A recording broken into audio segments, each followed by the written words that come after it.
Hello everyone, today in this video I'll share how you can import Etsy product to Shopify. So it's very simple. I'm going to share with you.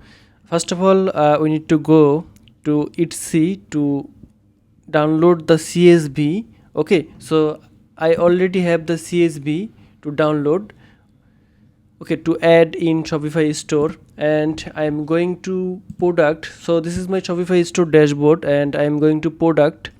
Then I need to simply go here you can see import. So I'm clicking on import. Then we need to select import data from another platform. Then next, then we need to select the platform we want to import product. Here you can see Etsy. Then I just need to install a Shopify free app to do that. Okay, maybe it will take some time.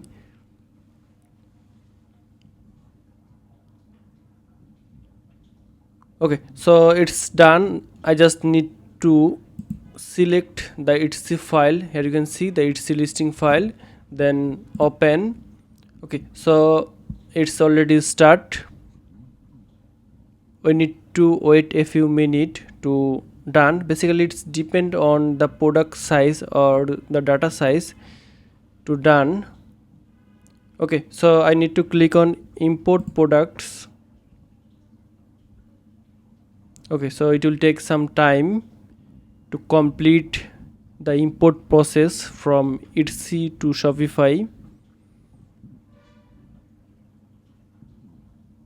Okay, so we need to wait a few minutes.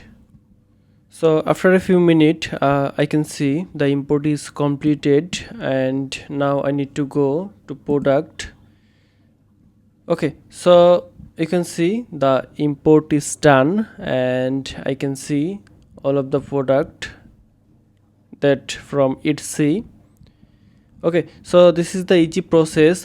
We can import Etsy product to Shopify store, and we need to make the product draft to active.